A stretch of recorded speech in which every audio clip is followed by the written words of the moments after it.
إبراهيم وعلى آل إبراهيم في العالمين إنك حميد مجيد. قال الله تبارك وتعالى في كلامه المجيد: أعوذ بالله من الشيطان الرجيم. بسم الله الرحمن الرحيم. يا أيها الذين آمنوا لا تقربوا الصلاة وأنتم سكارى حتى تعلموا ما تقولون ولا جنبا إلا عابري سبيل حتى تغتسلوا وإن كنتم مرضى أو على سفر أو جاء أحد منكم من الغائط أو لامستم النساء فلم تجدوا ماء فتيمموا صعيدا طيبا فامسحوا بوجوهكم وأيديكم إن الله كان عفوا غفورا.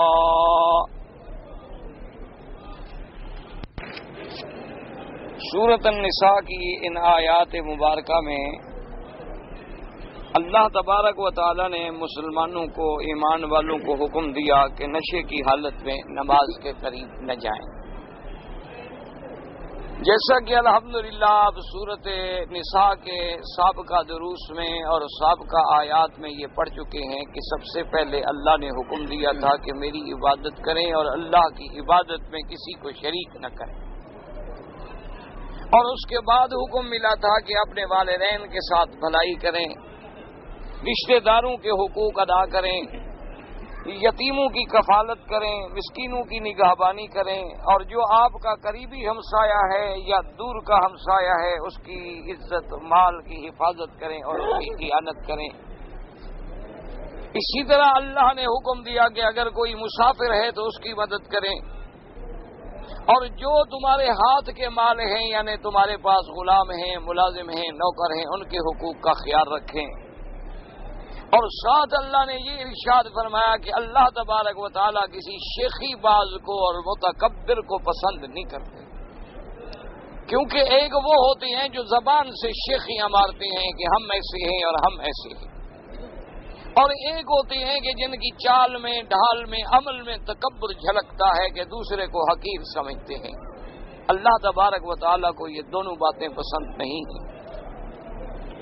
اور اس کے بعد پھر مذمت بخل کا بیان آیا کہ وہ لوگ الذین یبخلون ویامرون الناس بالبخل، کہ بعض لوگ ایسے ہیں کہ خود بھی بخل کرتے ہیں اپنے مالوں میں. اسی سے یہ سبق ملا کہ اگر کوئی بخیل ہوگا تو وہ والدین کا، رشتہ داروں کا، یتیموں کا، مسکینوں کا، مسافروں کا حق کہاں ادا کرے. تو سب سے بری بیماری جو ہے وہ بخل ہے. تو اگر بخل سے بچ جائے گا تو اب اس کے طبیعت میں یہ تمنا ہوگی کہ میں کسی کے کام آؤں. تو اللہ نے فرمایا کہ بعض لوگ ایسے ہیں جو بخل کرتے ہیں اور لوگوں کو بھی بخل کا حکم دیتے ہیں، یعنی خود بھی بخل کرتے ہیں کہ اللہ کے راستے میں، اللہ کے احکام میں فرما برداری نہیں کرتے، اور لوگوں کو بھی ڈراتے ہیں کہ بھائی خیرات کرو گے تمہارا مال ضائع ہو جائے گا، اور خیرات کرنے سے کیا فائدہ ہو جاتا ہے. اگر تم قربانیاں کرو گے حج میں، دیکھو لاکھوں جانور ذبح ہو جاتے ہیں اور ضائع ہو جاتے ہیں اور نقصان ہو جاتا ہے، کیا فائدہ ہے ایسی چیز کرنے کا. اور اگر تم سالانہ زکوٰۃ دو گے تو 2.5% سالانہ کم ہوتی چلی جائے گی، تو دیکھیں 10-20 سال کے بعد تو تمہاری کل جائیداد ہی ختم ہو جائے گی. تو اللہ نے فرمایا کہ کچھ لوگ ایسے ہیں کہ خود بھی بخل کرتے ہیں اور لوگوں کو بھی بخل کا حکم دیتے ہیں اور لوگوں کو بھی ڈراتے ہیں. اور جیسے مال وَيَكْتُمُونَ مَا آتَاهُمُ اللَّهُ، اور چھپاتے ہیں جو کچھ اللہ نے ان کو دیا ہے. اب اس میں 2 علماء نے ترجمے کیے تھے، ایک تو اپنا مال جو اللہ نے دیا ہے چھپاتے ہیں، اللہ کے راستے میں خرچ نہیں کرتے، اور بعض علماء نے فرمایا کہ اس سے مراد علم بھی ہے، کہ جیسے یہودیوں کی عادت تھی کہ ان میں جو بڑے بڑے ان کے احبار تھے، بڑے بڑے علم والے تھے، ان کو علم تھا کہ کتاب تورات میں سیدنا محمد الرسول اللہ صلی اللہ علیہ وسلم اللہ کے کروڑوں صلاۃ و سلام ہوں، آپ کی پوری صفت مبارک لکھی ہوئی تھی، آپ کا پورا حلیہ مبارک لکھا ہوا تھا، آپ کا مقام ولادت لکھا ہوا تھا، مقام ہجرت لکھا ہوا تھا، یعنی اگر تورات کا پڑھا لکھا آدمی دیانتداری سے حضور کے چہرے پہ نبوت پہ نظر ڈالے تو فوراً یقین کر لیتا تھا کہ یہ اللہ کے سچے نبی ہیں۔ لیکن یہود ایسے بخیل ہیں کہ مال میں بھی بخل کرتے ہیں اور علم میں بھی بخل کرتے ہیں، کہ انہوں نے کیا کیا کہ حضور کی صفتوں کو بھی چھپا دیا، حضور صلی اللہ علیہ وسلم کے اوصاف مبارکہ کو بھی چھپا دیا، اور جب کسی نے پوچھا تو ان کو صحیح معنی میں حضور صلی اللہ علیہ وسلم کی صفات کا تذکرہ نہ کیا۔ تو اللہ نے فرمایا کہ ان لوگوں کے لیے اعتدنا للکافرین عذاب مہینہ، ان کے لیے ہم نے اہانت والا عذاب، تو ویسے بھی اہانت والا ہوتا ہے، لیکن جب عذاب کے ساتھ کسی کو مزید ذلیل کیا جائے تو وہ کتنا خطرناک عذاب ہوگا۔ اللہ تبارک و تعالیٰ نے ان کی مذمت کے بعد ارشاد فرمایا تھا کہ اگر یہ لوگ وماذا علیہم، ان کو کیا ہو گیا ہے، اگر یہ اللہ پر ایمان لاتے، آخرت پر ایمان لاتے اور اللہ تبارک و تعالیٰ کے راستے میں خرچ کرتے، جو اللہ نے حکم دیا ہے صدقات واجبہ کا وہ ادا کرتے، تو اللہ تبارک و تعالیٰ ان کے ہر عمل کو جاننے والے ہیں، دیکھنے والے ہیں، اور وہ قیامت میں ان کو بدلہ عطا فرمائیں گے۔ اور اس کے بعد پھر اللہ نے حکم دیا تھا کہ میرے بندو یاد رکھو ان اللہ لا یظلم مثقال ذرہ، کہ اللہ تبارک و تعالیٰ تو ذرے کے برابر بھی کسی پہ ظلم نہیں کریں گے، کیونکہ اللہ تو عادل ہیں، عدل والے ہیں، وہ ظلم سے پاک ہیں۔ اللہ تبارک و تعالیٰ تمام صفات نقصان سے منزہ ہیں، بلکہ اللہ نے فرمایا میرا تو اتنا بڑا کرم ہے کہ وَإِن تَكُ حَسَنَةً يُضَاعِفْهَا، اگر تم کوئی نیکی کا کام کرو تو ہم اس کو اور بڑھا چڑھا کے تمہیں ثواب دیتے ہیں۔ بلکہ آپ اندازہ فرمائیں کہ اللہ کی رحمت کا کہ صحیح حدیثوں میں آتا ہے، اللہ تبارک و تعالیٰ نے حکم دیا ہے اپنے فرشتوں کو کہ میرے کسی بندے نے اگر نیکی کرنے کا ارادہ کیا ہے، ابھی نیکی نہیں کی، اللہ فرماتے ہیں میرے بندے کی اس ارادے پر بھی ایک حسنہ لکھ دو۔ یعنی اگر بندے نے صرف ارادہ کیا ہے کہ بھئی میں نماز عشاء کے بعد انشاءاللہ طواف کروں گا، تو ابھی اس نے طواف نہیں کیا، اللہ فرماتے ہیں ایک نیکی تو لکھ دو نا، کہ نیکی کا ارادہ تو کیا ہے نا اس نے، اور اگر پھر وہ اس ارادے پہ عمل بھی کر لے تو کم از کم اس کو 10 گنا ثواب ملتا ہے، اور اگر اللہ تبارک و تعالیٰ چاہے تو اس کو 700 گنا ثواب بھی عطا فرمائے۔ اور اللہ تبارک و تعالیٰ مسجد الحرام میں سرزمین حرم میں جو نیکیاں کرتے ہیں ان کو 1,00,000 گنا ثواب عطا فرماتے ہیں، اور اللہ تبارک و تعالیٰ چاہے تو اس سے بھی زیادہ ثواب عطا فرما دیں۔ اس لیے اللہ نے فرمایا کہ میرے بندے تم کیوں بخل کرتے ہو، آخر تم کس بات سے ڈرتے ہو کہ نعوذ باللہ قیامت میں اللہ تمہارے حقوق مار دیں گے، اللہ تبارک و تعالیٰ تمہیں بدلہ نہیں دیں گے، تمہارا یہ خرچ کرنا اللہ کے راستے میں لٹانا کوئی ضائع چلا جائے گا۔ فرمایا ان اللہ لا یظلم مثقال ذرہ وان تک حسنۃ یضاعفها ویؤت من لدنہ اجرا عظیما۔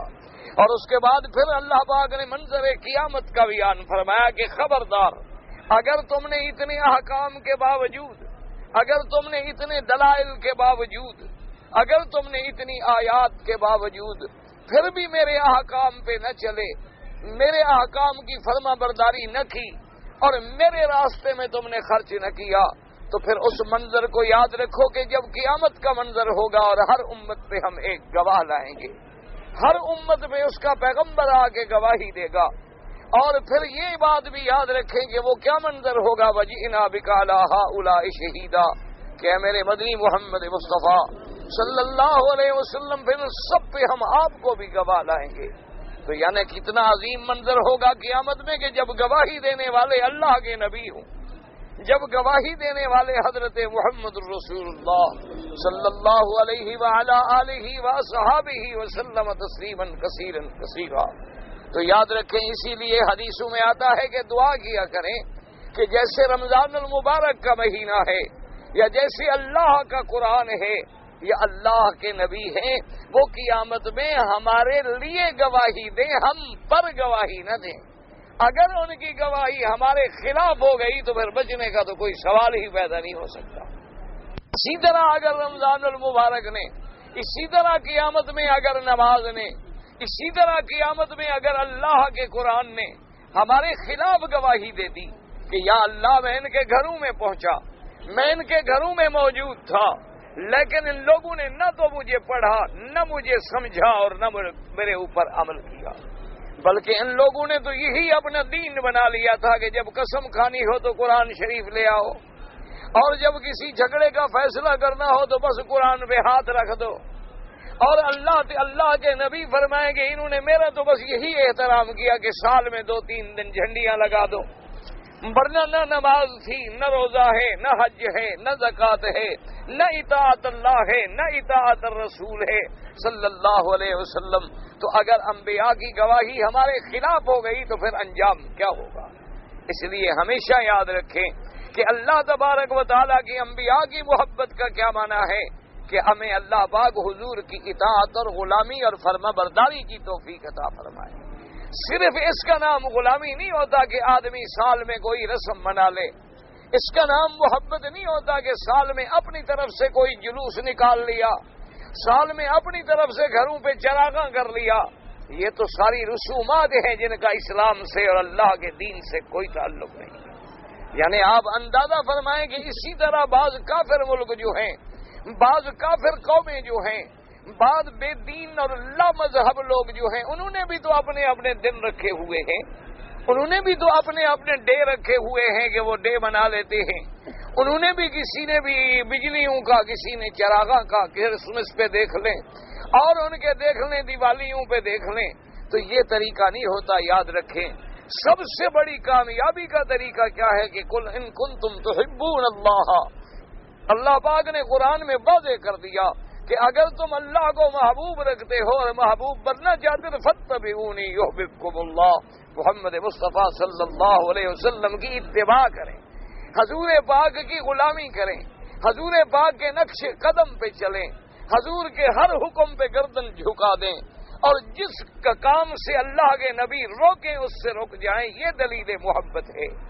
اس لیے یاد رکھیں باقی رہا محبت کے اظہار کا طریقہ کیا ہے، اطاعت رسول، اور زیادہ قرب کا طریقہ کیا ہے کہ آپ رات اور دن گھر میں ہیں، سفر میں ہیں، حضر میں ہیں، حضور صلی اللہ علیہ وسلم پہ کثرت سے درود پڑھیں، کیونکہ جو مومن جتنا زیادہ درود پڑھے گا اتنا قیامت میں محمد عربی کے قریب ہوگا صلی اللہ علیہ وعلا آلہ وصحابہ وسلم تسلیما کثیرا کثیرا۔ اور پھر درود شریف کی برکات میں باقاعدہ یہ صحیح حدیثوں میں موجود ہے کہ ایک صحابی نے عرض کیا کہ یا رسول اللہ صلی اللہ علیہ وسلم، میں باقی بھی تو وظیفے پڑھتا ہوں، آپ کا درود مبارک بھی پڑھتا ہوں، تو میں اب یہ چاہتا ہوں کہ ایک حصہ جو ہے، یعنی دن میں اگر 4 گھنٹے میرے ذکر کے ہیں تو ایک حصہ پورا میں درود پڑھوں۔ حضور نے فرمایا زد اور ذرا بڑھا دو۔ اس نے کہا اچھا حضور میں ایسا کروں گا کہ جتنا میرا وقت ہے اس میں آدھا تو میں صرف درود پڑھوں گا اور آدھے وقت میں باقی سارے وظائف ادا کروں گا۔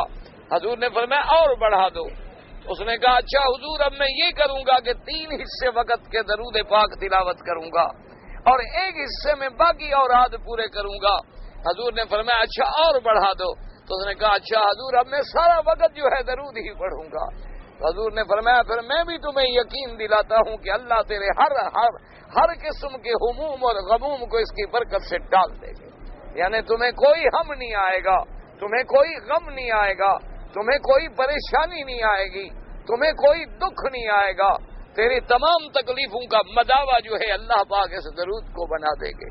تو لہذا ہمیں یہ چاہیے کہ اتباع رسول ہو تاکہ قیامت والے دن حضور ہمارے لیے گواہ بنے، حضور ہمارے لیے شفاعت کرنے والے بنے، حضور ہمیں چھڑانے والے بنے، حضور پاک ہمارے اوپر گواہی نہ دیں کہ یہ کیسے لوگ ہیں کہ بدعات میں مبتلا ہو گئے، یہ کیسے لوگ ہیں کہ انہوں نے دین میں نئے نئے احداث، نئے نئے طریقے رائج کر ڈالے، یہ کیسے لوگ ہیں کہ جنہوں نے میری سنت کا اتباع نہیں کیا، جنہوں نے میری صورت کا اتباع نہیں کیا، جنہوں نے میری سیرت کا اتباع نہیں کیا، جنہوں نے میری کتاب و سنت کا اتباع نہیں کیا، اور دعویٰ بھی کرتے رہے کہ ہمیں حضور صلی اللہ علیہ وسلم سے محبت ہے۔ تو اس لیے اللہ نے فرمایا کہ میرے نبی اس منظر کو یاد کریں گے، وہ کیسا منظر ہوگا۔ تو اس لیے حدیث مبارک میں آتا ہے کہ حضور نے حضرت عبداللہ ابن مسعود رضی اللہ تعالیٰ عنہ کو فرمایا کہ میرے اوپر قرآن پڑھو، تو انہوں نے یہی سورۃ النساء تلاوت کی۔ اور جب اس آیت پہ پہنچے تو حضور کی آنکھیں بہہ گئیں، حضور رونے لگ گئے کہ وہ قیامت کا منظر کیسے ہوگا۔ اور اس کے بعد اللہ نے فرمایا یومئذ یود الذین کفروا وعصوا الرسول، یاد رکھو وہ دن ایسا ہوگا کہ جن لوگوں نے کفر کیا، جن لوگوں نے اللہ کے رسول کی نافرمانی کی، وہ اس دن جب عذاب دیکھیں گے تو تمنا کریں گے کہ ہائے کاش ہم مٹی ہو جاتے، ہم مٹی میں مل جاتے۔ ولا یکتمون اللہ حدیثا، اور اللہ کے آگے کوئی چیز بھی نہیں چھپا سکیں گے، کوئی بات بھی وہ چپکے سے نہیں کہہ سکیں گے، بلکہ ہر عمل ان کا واضح اور ظاہر ہو جائے گا۔ حضرت ابن عباس رضی اللہ تعالی عنہ پر ایک آدمی نے آ کے اشکال کیا، اس نے کہا حضور قرآن کہتا ہے کہ قیامت والے دن کافر کچھ نہیں چھپائیں گے، لیکن ایک دوسری آیت میں آتا ہے کہ کافر قیامت میں کہیں گے کہ اللہ ہم نے تو شرک کیا ہی نہیں، واللہ ربنا ما کننا مشرکین، ہم نے تو بتوں کو سجدے کیے ہیں، ان کی عبادت نہیں کی، ہم تو ان کو تیرے درمیان میں واسطہ سمجھ کے عبادت کرتے تھے، ہم نے اگر کسی غیر کی قبروں پہ سجدہ کیا ہے تو ہم نے اس کو خدا نہیں سمجھا، بلکہ ہم نے اس کو تیرے درمیان میں ذریعہ سمجھا تھا، تو وہ تو مکر جائیں گے شرک سے۔ تو ایک جگہ قرآن کہتا ہے وہ کچھ چھپائیں گے نہیں، اور ایک جگہ وہ اپنا شرک چھپا رہے ہیں، تو یہ دو آیتیں آپس میں متعارض ہیں۔ تو حضرت سیدنا ابن عباس نے رضی اللہ تعالی عنہ نے فرمایا، آپ نے فرمایا میرے ساتھی تمہیں سمجھ نہیں آیا کہ قیامت والے دن جب اللہ مسلمانوں کو جنت میں بھیجیں گے، اللہ توحید والوں کو جنت میں بھیجیں گے، اللہ ایمان والوں کو جنت میں بھیجیں گے، اور ان کے باقی گناہوں کی معافی مل رہی ہوگی، تو اب مشرکین کافر جو ہیں جنہوں نے غیر اللہ کی عبادت کی ہے، وہ بھی یہ ارادہ کر لیں گے کہ چلو ہم بھی اللہ کی دربار میں کہہ دیتے ہیں کہ ہم نے شرک نہیں کیا تو شاید ہمیں بھی معافی مل جائے، تو وہ اس وقت کہیں گے کہ ہم نے شرک نہیں کیا، لیکن اللہ حکم دیں گے کہ ان کی زبانوں پہ موریں لگا دو، اور اللہ ان کے سارے بدن کو حکم دیں گے، ہاتھوں کو، پاؤں کو، وجود کو، کہ تم گواہی دو کہ تم نے دنیا میں کیا کیا کیا ہے۔ تو جب وہ سب بدن گواہی دے گا تو اب اللہ کے آگے کیا چھپا سکیں گے؟ اس لیے آیا ولا یکتمون اللہ حدیثا۔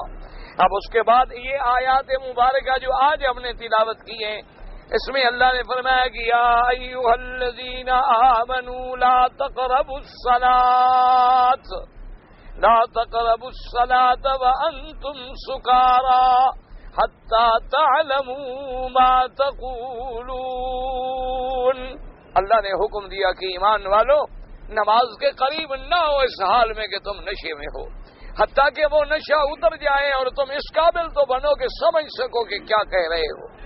یاد رکھو اس کی وجہ کیا ہے کہ ابتدائی اسلام میں یعنی حضور صلی اللہ علیہ وسلم کے آنے کے بعد، حضور صلی اللہ علیہ وسلم کی بعثت کے بعد، آپ کے اعلان نبوت کے بعد بھی لوگوں میں شراب تھا، یعنی لوگ پہلے بھی شراب پیتے تھے، حضور کو جب نبوت ملی تو اس وقت بھی لوگ شراب پیتے تھے، حتیٰ کہ حضور صلی اللہ علیہ وسلم کی مکی زندگی پوری گزر گئی، یعنی 13 سال حضور نے مکے میں گزارے، اس کے بعد حضور پاک نے ہجرت فرمائی، تو مدینہ منورہ میں بھی لوگ شراب پیتے تھے، مسلمان بھی پیتے تھے اور کافر بھی پیتے تھے۔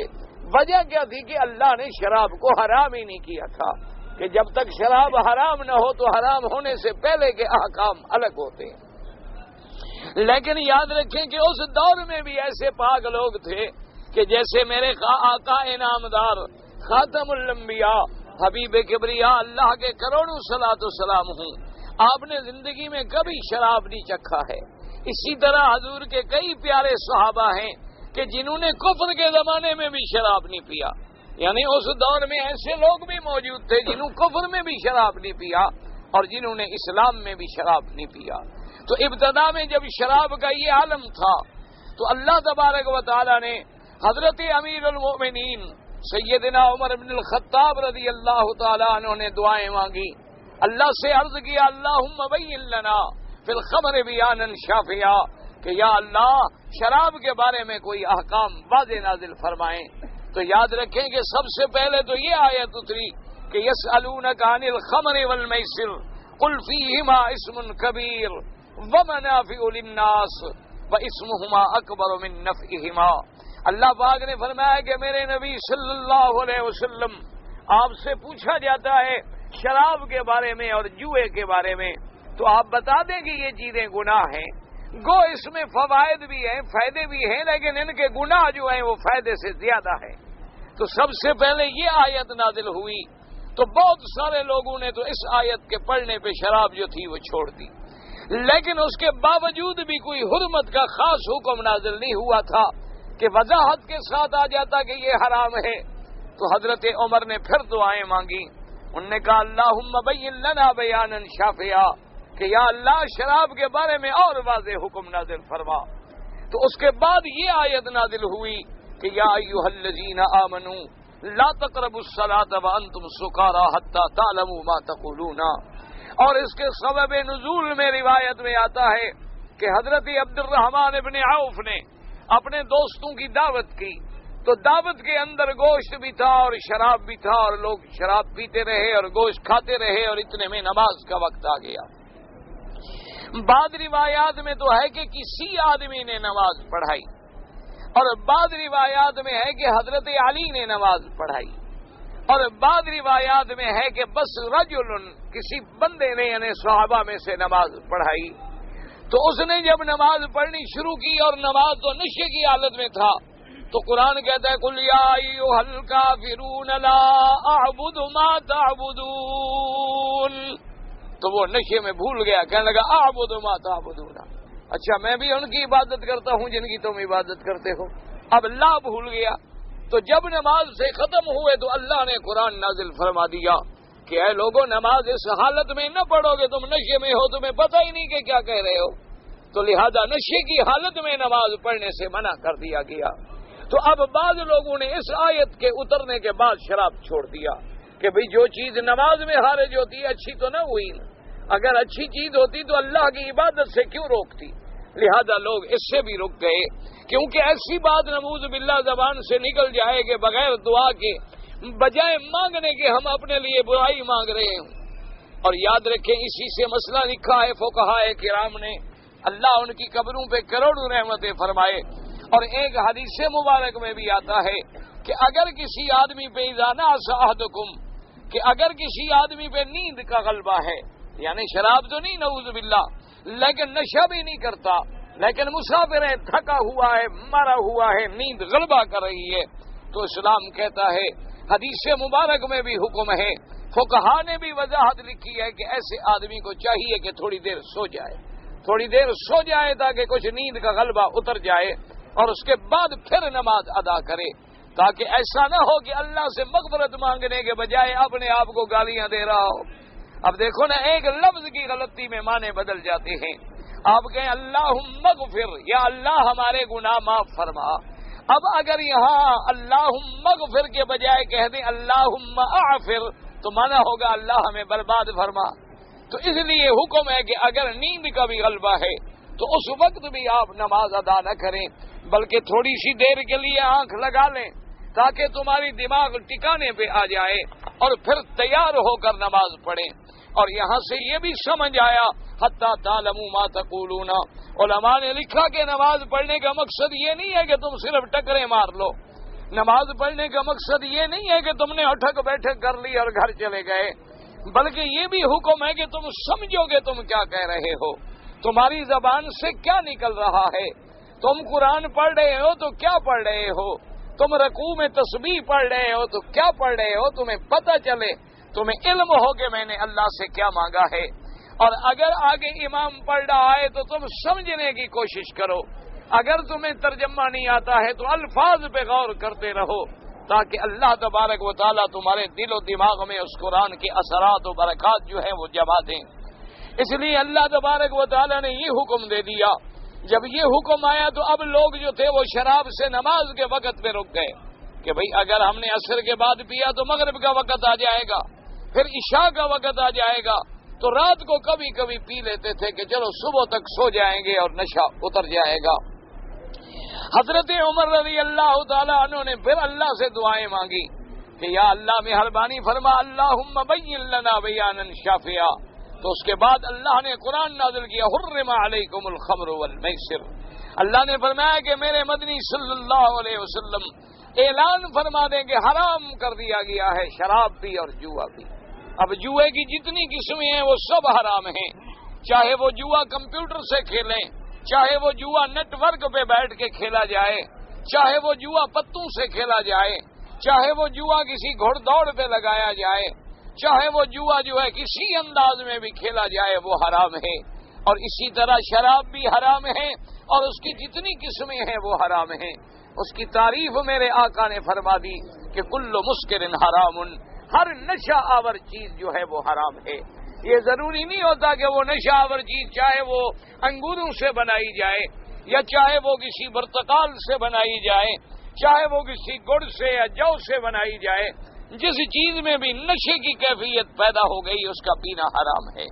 حتیٰ کہ کتابوں میں، حدیثوں میں، روایات میں یہ موجود ہے کہ اگر کوئی آدمی نے مثلاً کھجوریں جو ہیں اس کو ذرا ہاتھوں سے مل کے بھگو دیا پانی میں اور 2-3 دن کے لیے رکھ دیا، وہ سخت ہو گئی اور اس میں بھی نشہ پیدا ہو جائے تو پھر پینا حرام ہے۔ اس لیے حضور پاک صلی اللہ علیہ وسلم نے فرمایا کہ اگر ایسی کوئی چیز ہے، مثلاً تم نے کھجوریں بھگوئی تھی اور تمہیں 2-3 دن تلاجے میں رکھی اور بھول گئی، انسان ہے بھول جاتا ہے، اب 2-3 دن گزرنے کے بعد تو لازمی بات ہے کہ ان میں سکر کا مادہ جو ہے وہ پیدا ہو جاتا ہے۔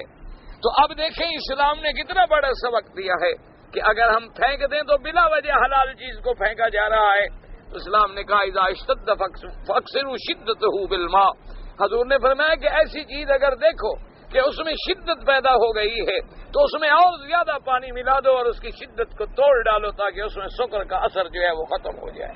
تو جب اس میں تم اور زیادہ پانی ڈال دو گے تو صاف بات ہے کہ وہ پھر صرف ایک کھجور کا شربت تو بن جائے گا لیکن وہ شراب نہیں ہوگا۔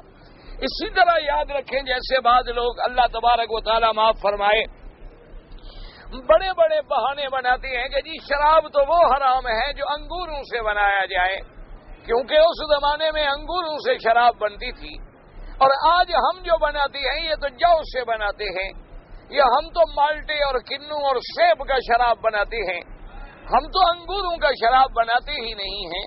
تو یہ بالکل ایک دماغ کو دھوکہ دینے والی بات ہے۔ یہ تو اسی طرح ہوگا جیسے آج کوئی آدمی کھڑا ہو جائے اور وہ کہے کہ حضور نے فرمایا تھا کہ کتا حرام ہے، جو اس دور میں تھا، یہ تو پالتو کتا ہے ہمارا اپنے گھر کا بنا ہوا ہے، یہ تو حضور کے زمانے والا کتا حرام ہے، یا جو جنگل میں پھرتا ہو وہ کتا حرام ہے، یہ تو رات کو ہمارے ساتھ سوتا ہے، ہمارے ساتھ کھاتا ہے، ہمارے ساتھ کاروں میں پھرتا ہے، یہ تو ہمیں اپنی اولاد سے بھی زیادہ پیارا ہے۔ تو یہ عقول اور یہ تعویلات فاسدہ ہیں، یہ اللہ کے قرآن اور اللہ کے سنت کے احکام کے خلاف ہیں۔ اللہ کے نبی نے جب وضاحت کر دی کہ کل مسکر حرام، ہر وہ چیز جو نشہ پیدا کرے، ہر وہ چیز جو نشہ آور ہو، حتیٰ کہ آپ دیکھیں کہ اس کی کتنی حرمت ہے کہ ایک صحابی نے جب یہ آیت تحریم نازل ہوئی حضور کی خدمت میں حاضر ہوئے اور انہوں نے کہا کہ یا رسول اللہ صلی اللہ علیہ وسلم، مجھے تو پتہ نہیں تھا کہ اللہ نے شراب حرام کر دی ہے، مجھے تو علم نہیں تھا، اور ابھی یہ قرآن کی آیت نازل بھی نہیں ہوئی تھی، اور میرے پاس تو یتیموں کا پیسہ ہے اور میں نے جا کے ایک ملک سے پورا شراب خریدا ہے بیچنے کے لیے، یا رسول اللہ مدینے میں پہنچا تو مجھے پتہ لگ گیا کہ شراب حرام ہو گئی ہے، تو اب میرے لیے کیا حکم ہے؟ اگر مجھے آپ اجازت دیں تو مسلمانوں کے لیے حرام ہے، کافروں کے لیے تو حرام نہیں ہے، وہ تو قرآن کو نہیں مانتے، تو میں کسی کافروں کو بیچ ڈالوں تاکہ نقصان سے بچ جاؤں۔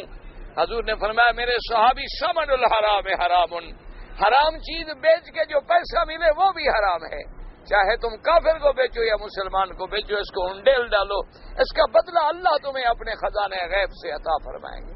اس لیے ہمیشہ یاد رکھیں، یہی وجہ ہے کہ بعض ملک جو ہیں انہوں نے اپنے ملک میں عیسائیوں کو، انہوں نے اپنے ملک میں کافروں کو، انہوں نے اپنے ملک میں غیر ملکیوں کو اجازت دی ہوتی ہے شراب کی کہ جی یہ تو کافر ہیں، یہ عیسائی ہیں، یہ بھنگی ہیں، یہ چمار ہیں، یہ فلان ہیں، ان کے لیے تو قرآن نے منع نہیں کیا، یہ تو قرآن کو مانتے نہیں ہیں، تو اس کے لیے ہم مجبور ہیں کہ ہم ان کو اجازت دیں۔ اس کا نتیجہ یہ نکلتا ہے کہ ان کے ذریعے سے تمہارے سارے کاروبار چلتے ہیں۔ تمہارے نعوذ باللہ جو پینے والے لوگ ہیں وہ کسی کو رکھ دیتی ہے کہ جی جا کے بوتل خرید کر کے لے آؤ، کنٹرول ریٹ پہ 100 ہم تمہیں زیادہ دے دیں گے، وہ اسی کے ذریعے پھر سارا کام جو ہے چلتا رہتا ہے۔ حالانکہ مسلمانوں کے لیے یہ حکم ہے کہ جب یہ حرام ہے اگر کوئی غیر مسلم بھی ہے، کافر بھی ہے، یا باہر کا آیا ہوا نمائندہ بھی ہے، آپ ان کو لکھ سکتے ہیں کہ ہمارے ملک میں انسان بھیجیں، ہمارے ملک میں جانور نہ بھیجیں جو شرابیں پیتے ہوں، تم اپنے میں سے، اپنے لوگوں میں سے وہ آدمی بھیجو جو شرابی نہ ہو، ورنہ ہم اپنے ملک میں کسی کو اسلام کے خلاف جو ہے دخل اندازی نہیں کرنے دیں گے۔ اس لیے اللہ تبارک و تعالیٰ نے شراب کو مطلق حرام کرا دے دیا، اور اس کے بعد اللہ نے فرمایا یاد رکھو ولا جنبا الا عابری سبیل، اور اگر تم جنابت کی حالت میں ہو پھر بھی نماز نہیں پڑھ سکتے ہو۔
یعنی اللہ نے فرمایا ایک تو نشے کی حالت میں نماز نہیں پڑھ سکتے ہو، صرف اس کا مطلب یہ نہیں کہ بس نشے میں نماز نہ پڑھو تو باقی ہر حال میں پڑھتے رہو، نہیں، اگر کوئی آدمی جنب کی حالت میں ہے، جنب کا معنی کیا ہے کہ اگر میاں بیوی لیٹے ہیں، لیٹنے کے بعد اب دونوں جنابت کی حالت میں ہیں، اب جب تک غسل نہ کریں وہ بھی نماز ادا نہیں کر سکتے، یا اسی طرح کوئی آدمی سویا ہوا ہے اور اس نے نیند کی حالت میں اسے احتلام ہو گیا ہے، اور جب نیند کھلی ہے تو اس کے بدن پہ اور کپڑوں پہ پانی کے اثرات موجود ہیں، تو اب اس کو بھی بغیر غسل کرنے کے نماز پڑھنے کی اجازت نہیں ہے، وہ بھی غسل کرے گا اور اس کے بعد جو ہے نماز پڑھے گا۔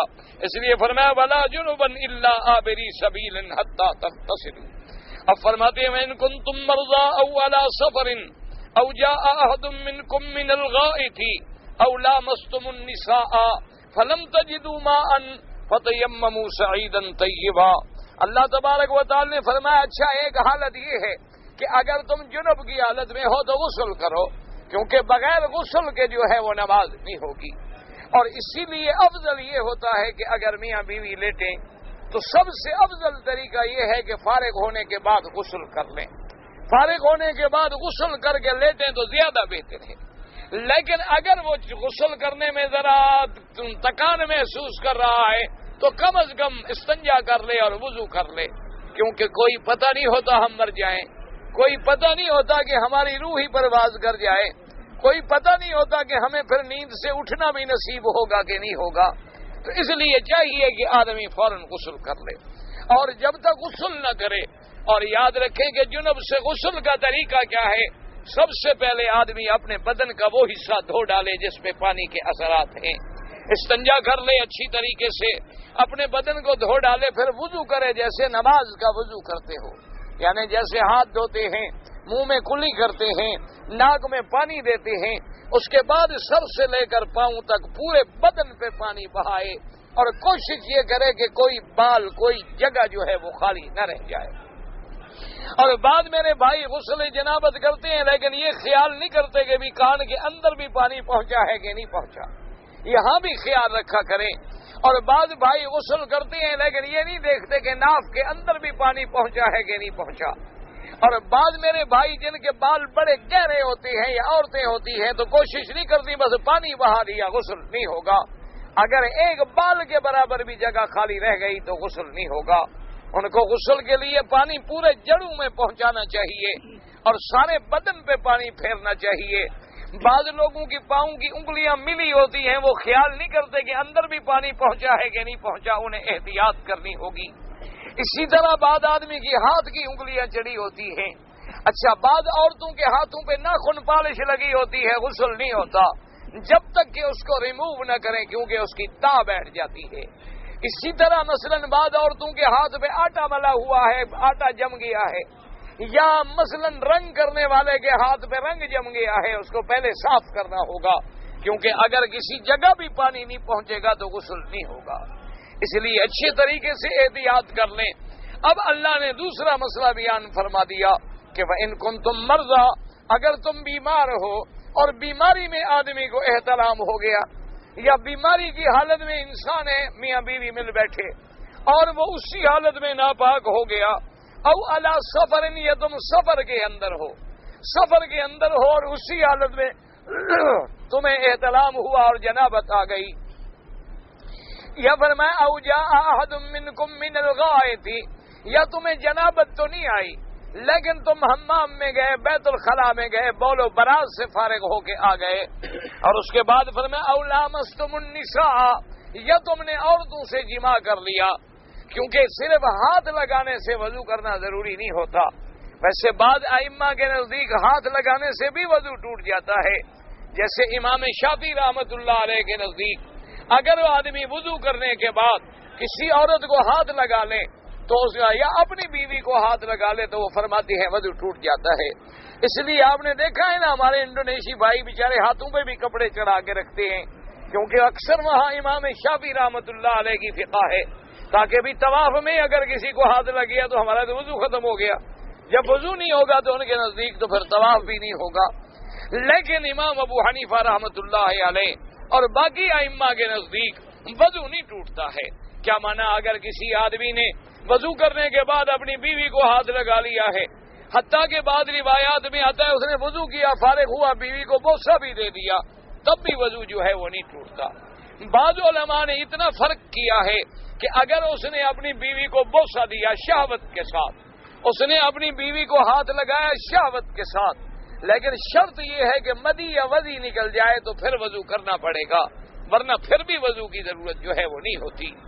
بہرحال اللہ نے حکم دیا کہ او لامستم النساء، یا اگر تم نے اپنی عورتوں سے جماع کیا، اور شرط یہ ہے کہ فلم تجدوا ماء، پانی ہے نہیں، اگر پانی نہیں ہے تو پھر اب تم کیا کرو؟ تو اسلام نے کتنی وسعت عطا فرما دی. فرمایا فتیمموا صعیدا طیبا. اللہ نے فرمایا کہ اگر تم بیمار ہو، اگر وضو پانی نہیں ہے، یا بیمار ہو پانی ہے لیکن وضو کرنے میں خطرہ ہے، تو اب تم کیا کرو؟ فتیمموا صعیدا طیبا، پاک زمین پہ 2 دفعہ ہاتھ مار کے، ایک دفعہ چہرے پہ اور ایک دفعہ ہاتھوں میں مل کے بس نماز پڑھتے رہو جب تک پانی نہ ملے. یعنی اللہ کی عبادت تمہیں کرنی ہوگی. یعنی ایک آدمی چاہے سفر میں ہے، جنب میں ہے، حتیٰ کہ 2 صحابی سفر کر رہے تھے، اتفاق کی بات ہے کہ دونوں صحابہ کو رات کو ضرورت ہو گئی، احتلام ہو گیا. اب جب اٹھے تو دیکھا پانی بھی موجود نہیں ہے اور نماز کا وقت ہے، تو انہوں نے کہا بھی اب ہم نماز کیسے پڑھیں؟ تو ایک صحابی تو ٹیلے کے اوٹ میں چلے گئے، کپڑے اتار لیے اور پورے ریت پہ لوٹتے رہے، بدن کو پھراتے رہے، اور ایک صحابی نے تیمم کر لیا جیسے نماز کے لیے کرتے ہیں. جب واپس آئے تو حضور نے فرمایا اللہ کے بندے صرف تیمم کر لینا کافی ہے، کوئی ضروری نہیں تھا کہ تم ریت پر سارے بدن پر ریت لگاؤ. مقصد تو اللہ تبارک و تعالیٰ کے احکام کی تعمیر ہے. اور اسی طرح یاد رکھیں بعض علماء فقہا نے اس کی بڑی تفصیل سے احکام لکھے ہیں کہ مثلا تم سفر میں ہو، پانی ہے لیکن پانی اتنی ہے کہ اگر وضو کر لو تو پھر پینے کا پانی نہیں ہے اور تمہاری جان جانے کا خطرہ ہے تو پھر بھی تم تیمم کر سکتے ہو. اور یاد رکھیں یہ اللہ تبارک و تعالیٰ کا حضور پاک رحمت 2 جہاں کی وجہ سے حضور پاک کی امت پہ اللہ نے رحمت فرما دی کہ پہلے کسی مسجد کے بغیر نماز ادا نہیں ہوتی تھی اور پانی کے بغیر وضو نہیں ہوتا تھا. حضور صلی اللہ علیہ وسلم کی رحمت سے امت پہ رحمت ہوئی. اللہ نے حکم دے دیا کہ میرے مدنی آپ کی امت کے لیے ہم نے رعایت کر دی ہے، ساری دنیا میں جہاں بھی کھڑے ہو جائیں زمین پہ نماز پڑھیں ہم قبول کر لیں گے، مسجد جانے کی بھی ضرورت نہیں ہے. اور اگر انہیں پانی نہ ملے تیمم کر لیں، لیکن یاد رکھو تیمم کہاں کرو گے؟ جہاں مٹی ہو. تیمم کہاں کرو گے؟ کہ وہ جگہ پاک ہو. ایسا نہ ہو کہ جگہ میں نعوذ باللہ جانوروں نے پیشاب کیا ہوا ہے، یا جگہ پلید ہے، یا جگہ ناپاک ہے.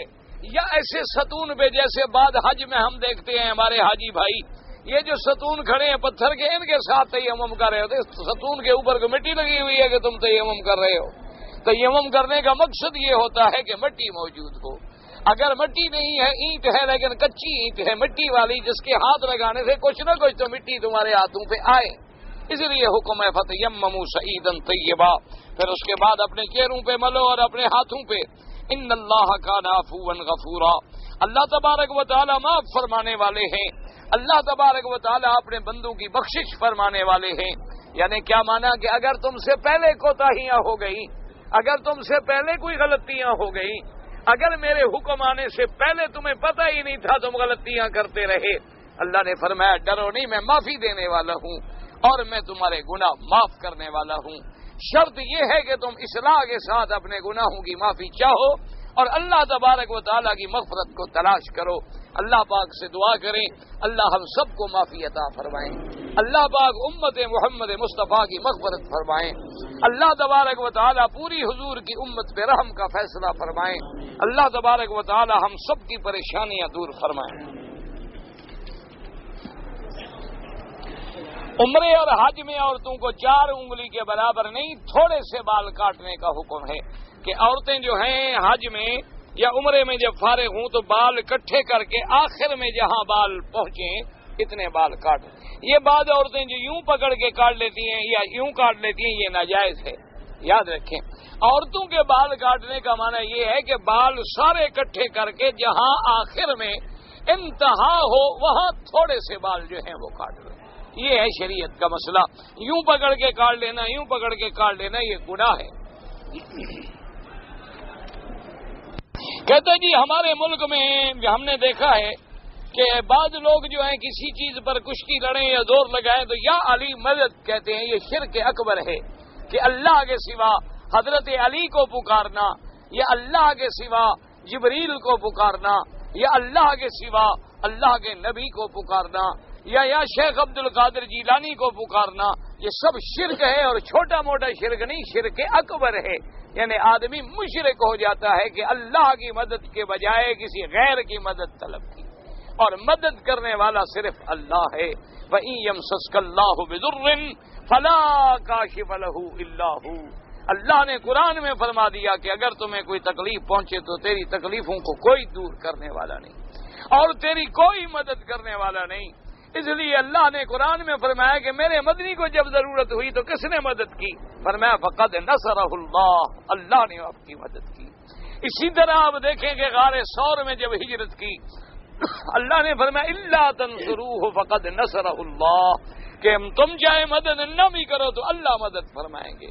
ان تنصر اللہ، اگر تم اللہ کی مدد کرو تو اللہ بھی تمہاری مدد کریں گے. تو لہذا یاد رکھیں اس قسم کے نعرے جتنے ہیں یہ مشرکانہ نعرے ہیں، یہ شرک ہیں اور معمولی گناہ نہیں، بندہ اسلام سے نکل جاتا ہے. اور ہمارے ہاں تو یہ رواج بن گیا ہے، اللہ پاک معاف کرے، کہ بعض لوگ یہاں پہ عادت ہو گئی ہے کہ وہ ایسا کریں گے. اور خاص طور پہ جب کبڈی کھیلیں یا کشتی لڑیں پہلوان ہمارے تو یا علی مدد، یعنی جب ننگے کھڑے ہوں تو حضرت علی پھر آتے ہیں. یعنی کہتے ہوئے ان کو حیا بھی نہیں آتی.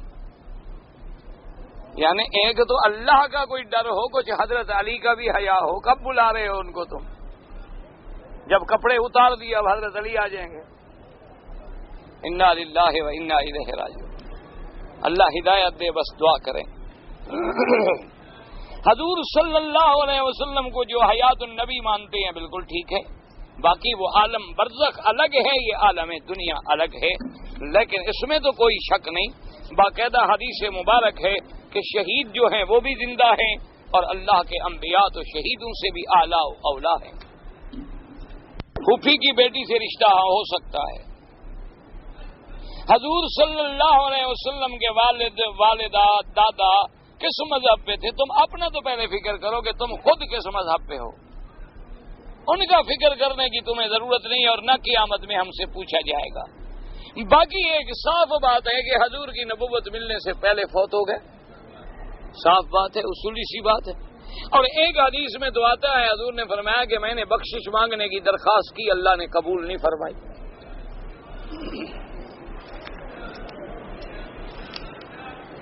طواف کے درمیان میں نفل نماز پڑھنا یہ الگ بات ہے بھائی. پہلے طواف خود نماز ہے تو اور درمیان میں نماز کیسے شروع ہو گئی؟ پہلے طواف کے 7 چکر پورے کریں، اس کے بعد 2 رکعت ادا کریں. طواف تو خود نماز کے حکم ہے. جب تم طواف کر رہے ہو تو گویا نماز میں ہو، تو نماز کے اندر ایک اور نماز کو شروع کر دو. یہ کوئی نیا طریقہ ہے؟ ہمیں تو آج تک سمجھ نہیں آیا کہ بھی ایک چکر کر لیا، پھر 2 رکعت پڑھ لی، پھر دوسرا چکر شروع کر دیا.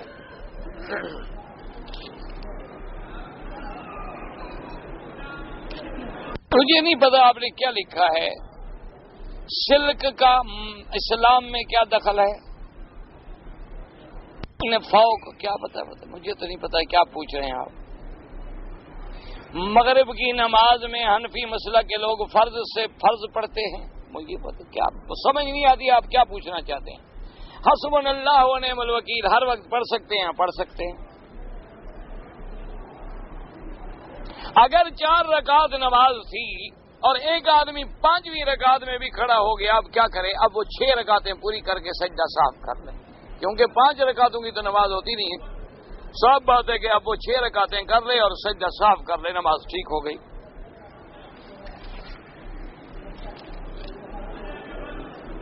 اہل کتاب کی لڑکی اگر ہو تو پہلے اس کو مسلمان کرنا ضروری ہے یا بغیر مسلمان کے بھی نکاح ہو جاتا ہے؟ بغیر مسلمان کے بھی ہے بھائی. مسلمان کے ساتھ نکاح کا تو مسئلہ ہی کوئی نہیں نا. اتنا تو آپ کو اللہ نے بھی کامن سینس دیا ہے نا کہ بھی اہل کتاب کی لڑکی سے نکاح جائز ہے. کیا مانا؟ چاہے وہ اپنے مذہب پہ ہو، اگر مسلمان ہو جائے وہ تو مسلمان ہو گئی، پھر اہل کتاب کیا مانا؟ چاہے وہ مسلمان نہ بھی ہو، یہودی ہے، نصرانی ہے، اپنے دین پہ ہے تو نکاح جائز ہے.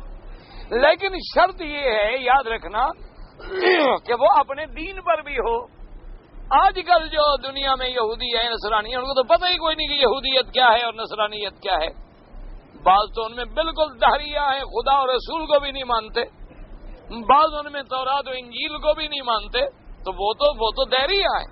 اہل کتاب کا معنی یہ ہے کہ ان کا سابقہ کتاب پر تو ایمان ہو، اللہ رسول اور آخرت پر ایمان ہو، تو پھر ان کی لڑکی سے نکاح جائز ہے. لیکن یہ بھی یاد رکھیں کب جائز ہے؟ جب مسلمان لڑکی نہ ملے. سمجھ آ گئی بات؟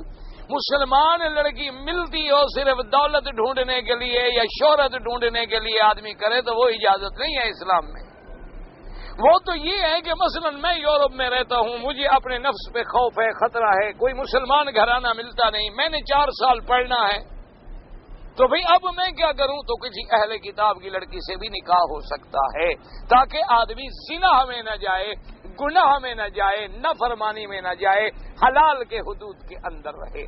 لیکن اگر مسلمان لڑکی موجود ہے تو الحمدللہ، پھر اہل کتاب کیوں ڈھونڈے؟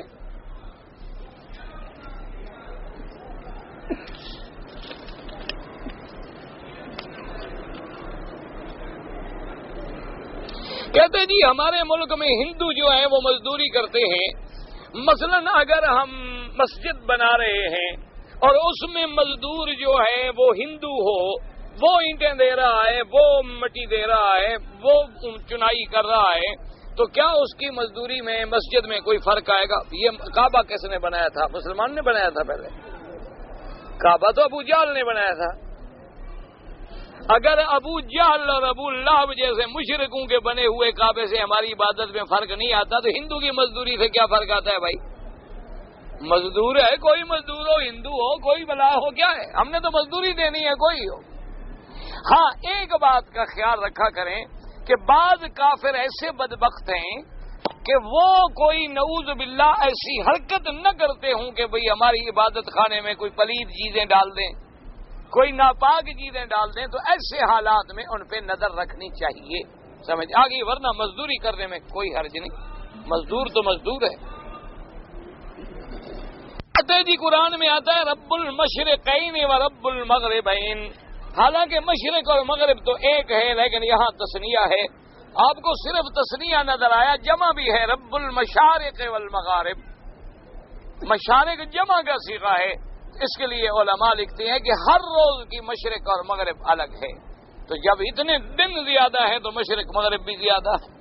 اور اسی طرح مشرقین و مغربین سے مراد یہ ہے کہ ایک گرمیوں میں مشرق مغرب ہے اور ایک سردیوں میں مشرق مغرب ہے، تو وہاں تصنیع کا صیغہ استعمال کیا گیا ہے، لیکن مقصد سمجھانے کا یہ ہے کہ سب اللہ کا ہے، تمام جہتیں جو ہیں وہ اللہ کی، مشرق ہے، مغرب ہے، سردی ہے، گرمی ہے، دن ہے، رات ہے، سب میرے اللہ کے ہاتھ میں۔ اگر کوئی آدمی کسی دوسرے کے لیے طواف کرے، اس نے وصیت کی ہے کہ میرا کرو، ورنہ تم اپنے لیے کرو اور اس کے لیے دعا کر دو۔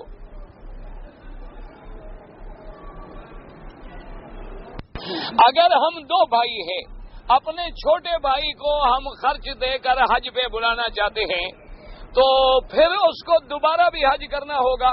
جب تم نے پیسے اس کو دے دیے، وہ پیسوں کا مالک ہو گیا، حج فرض ہو گیا، حج کرے، پھر دوبارہ کیوں کرے؟ تم جب اس کو پیسے دے رہے ہو تو ان پیسوں کا وہ مالک ہو گیا، اور ان پیسوں سے وہ حج پہ آ گیا، اس کا حج ادا ہو گیا۔ تم جب تک پیسے نہیں دو گے، وہ غریب ہے، اس پر تو حج فرض ہے ہی نہیں۔ جب تم نے دے دیا، حج فرض ہو گیا، اس نے ادا کر لیا تو ٹھیک ہو گیا۔ کہ مجھے سمجھ نہیں، عمرہ کیا، سر نہیں مڈایا۔ اگر آپ نے سے یا کہیں سے بھی احرام باندھا ہے اور عمرہ کیا ہے، اور اس کے بعد سر نہیں مڈایا، یعنی اس طرح نہیں پھروایا، بال بھی نہیں کٹائے، کپڑے پہن لیے، تو ایک بکری دم پڑ گئی۔ بال بھی کٹوائیں اور ایک بکری دم جو ہے وہ مکے کے حرم کی حدود میں دے فقراء حرم کو۔ اگر ہم دم نہ دے سکیں تو پھر روزے بھی رکھ سکتے۔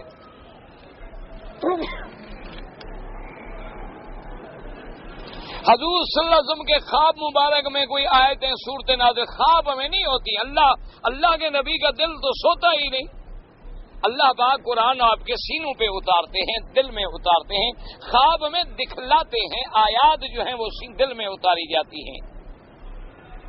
اگر ہم امام کے ساتھ جنازے کی دوسری تکبیر میں شامل ہوئے تو آپ پڑھتے رہیں، اور جب امام سلام کر لے تو آپ جلدی سے 2 تکبیریں پوری کر لیں، اللہ اکبر، السلام علیکم ورحمۃ اللہ۔ یعنی پڑھنا کچھ نہیں، بعد میں صرف تکبیریں کہنی ہیں، اور وہ بھی اتنی جلدی کہیں کہ جنازہ اٹھا کے وہ نہ چلے جائیں، یعنی بس جلدی جلدی اللہ اکبر، کیونکہ جنازہ ہو تو پڑے نا۔ جنازہ ہی چلا جائے اور تم کھڑے رہو اللہ اکبر کرنے کے لیے تو پھر فائدہ نہیں ہوتا، کیونکہ ہمارے لوگ تو بادشاہ ہیں نا جی۔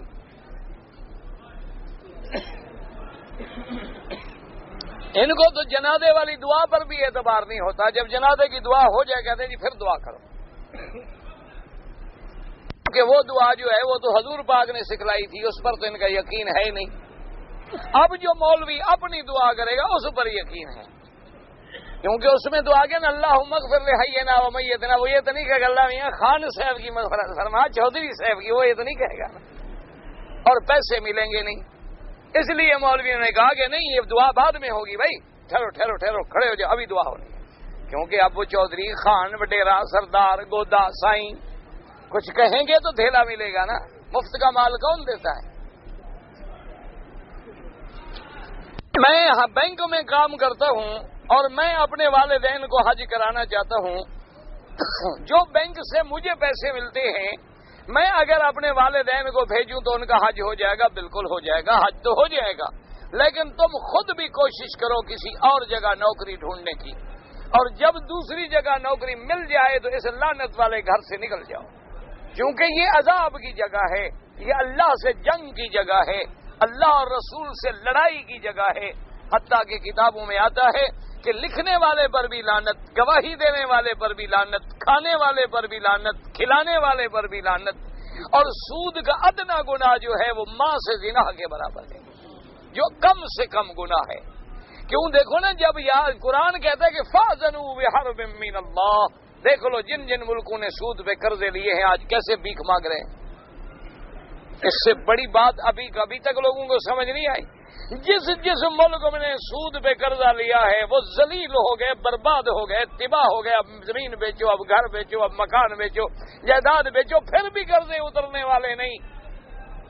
کیوں؟ وہ تو ایک میٹر ہے سود کا چل رہا ہے، روزانہ بڑھ رہا ہے نا، ایک دن میں تمہارے اوپر وہ میٹر چل رہا ہے، اس نے تو نہیں دیکھنا کہ تمہاری زمین بکی یا نہیں بکی، وہ تو بڑھتا چلا جا رہا ہے، اور ادھر تمہاری اکانومی گرتی چلی جا رہی ہے، قرضہ بڑھتا چلا جا رہا ہے۔ سود بڑھتا چلا جا رہا ہے. اور آج اگر اسلامی ملک یہ فیصلہ کر لیں کہ سود حرام ہے، اور دیکھیں اللہ اسی زمین کو حکم دے گا کہ اتنے پیسے نکال دو کہ قرضہ اتر جائے. لیکن لوگوں کو بینکوں پہ یقین ہے، خدا پہ یقین نہیں. لوگوں کو بینک پہ یقین ہے، حضرت محمد مصطفیٰ پہ یقین ہے. نہ ایمان سے کہو، حضور کے زمانے میں صحابہ نے 22 لاکھ مربع میل پہ اسلام کا جھنڈا گاڑ دیا. تم نے تو اپنے ملک کو ختم کر دیے نا. انہوں نے کون سے بینک چلائے تھے کہ بغیر بینک کے وہ کیسے ترقی کر گئے؟ پوری دنیا کو ہلا ڈالا. فارس، روم، کیسر، کسرا، سب کو روند ڈالا جناب. وہ مدینے سے نکلے، کہاں اسپانیہ ہے، کہاں سین ہے، وہاں جا کر اسلام کے جھنڈے گاڑ دیے. کون سے بینک تھے؟ کیا خیال ہے؟ اس وقت لوگ بھوکے مرتے تھے. حضرت ابی ہریرہ بیٹھے ہیں، ریشم کے رومال سے ناک صاف کریں اور ہنس رہے ہیں. کہتے ہیں بخن لی ابی ہریرہ. واہ بھائی واہ ابی ہریرہ، تمہیں وہ دن بھول گیا جب مکے میں بھوکا پڑا ہوتا تھا؟ آج تم ریشم کے رومالوں سے تم ناک صاف کر رہے ہو. یعنی اللہ نے اتنا دے دیا کہ لینے والا کوئی نہیں تھا. اتنا اللہ تبارک و تعالی. وجہ کیا تھی کہ تم خدا کے بن جاؤ تو اللہ تم پہ راضی ہو جائے. جس دن تم اللہ کے نافرمان بن جاؤ گے اللہ کے غضب کو دعوت دو. اس لیے دعا کریں، چاہے فرد ہو، پارٹی ہے، جماعت ہے، سود ربا سے بچو. جی ہمارے لیے مسئلہ یہ ہے کہ ہم جب حرم شریف میں آتے ہیں تو چپل ہمارے گم ہو جاتے ہیں، تو دوسرے کی چپل ہم لے جاتے ہیں. بھائی دیکھو اللہ نے آپ کو عقل دیا ہے، اگر حرم آؤ اور بیوی تمہاری گم ہو جائے پھر تو ایک مسئلہ تم بھی مجھے سمجھاؤ، ایک مسئلہ مولوی سے سمجھو. دیکھو نا، عورت کو بھی تو لوگ کہتے ہیں نا پاؤں کی جوتی ہوتی ہے. محاورہ ہے نا باقاعدہ. آج کل تو خیر سر کا تاج ہوتی ہے، پرانی بات ہے. آج کل تو عورت جو ہے تو استغفر اللہ، خدا ناراض ہو جائے تو بندہ گزار لیتا ہے، عورت ناراض ہو جائے تو بھاگ جائے. انا للہ و انا الیہ راجعون. بہرحال یہ کوئی مسئلہ نہیں کہ چپل گم ہو جائے دوسرے کا اٹھا لو، یہ حرام ہے. اپنے عمرے کو 2 روپے کے چپل میں برباد کر کے چلے جاتے. اپنے چپلوں کو تھیلے میں رکھے. اور محاورہ ہے عربوں کا النعلین تحت العین، کہ اپنے جوتے آنکھوں کے سامنے. اسلام حکم دیتا ہے کہ نماز میں کھڑے ہو 2 پاؤں کے درمیان میں رکھ لو نماز. اٹھ کے چل جاؤ، طواف کر رہے ہو بغل میں دبا لو، کوئی فرق نہیں. یہ کوئی مسئلہ نہیں ہے کہ باہر جو پڑے ہیں ہم پہن لیں گے، جو پڑے ہیں ہم اٹھا لیں گے. بالکل حرام ہے، ناجائز. اگر ہم مغرب کی نماز میں 1 رکعت امام کے ساتھ پڑھی ہے، جب کھڑے ہوں گے پھر 1 رکعت پڑھیں گے، اس میں فاتحہ بھی اور سورت بھی پڑھیں گے، پھر بیٹھ جائیں گے، پھر 1 رکعت پڑھیں گے. امام کے ساتھ اگر 1 رکعت ملے اتحیات پڑھیں گے، بالکل پڑھیں گے.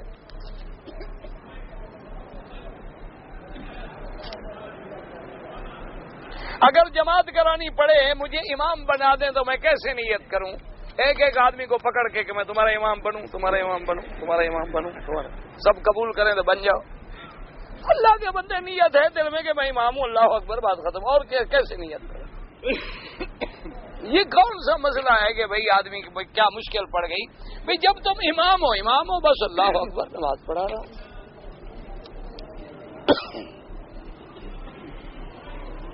سورت فاتحہ کے بعد اگر ہم جو سورت پڑھتے ہیں، مثلا ہم نے قل هو اللہ احد پڑھی ہے تو اس سے پہلے بسم اللہ بالکل پڑھیں گے. بسم اللہ الرحمن الرحیم.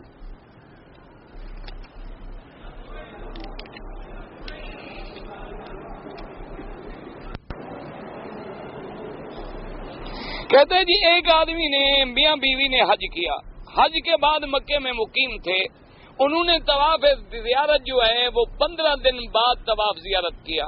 تو اس طواف زیارت کرنے سے پہلے میاں بیوی نے مباشرت بھی کر لی، یعنی جماع کر لیا. تو بعض علماء تو فرماتے ہیں کہ وہ باقاعدہ ایک بدنہ ادا کرے، یعنی ایک گائے یا ایک اونٹ یا ایک بھینس، کم از کم ایک بکری. اور آئندہ احتیاط کریں کیونکہ جب تک طواف زیارت نہ ہو اس وقت تک تحلل کامل نہیں ہوتا. یاد رکھیں، یعنی مینا میں کنکریاں مارنے کے بعد رمی کرنے کے بعد، قربانی کرنے کے بعد، سر پہ بال کٹانے کے بعد احرام کھل جاتا ہے. کپڑے جائز ہیں پہننا، خوشبو لگانا جائز ہے، لیکن بیوی حلال نہیں ہوتی.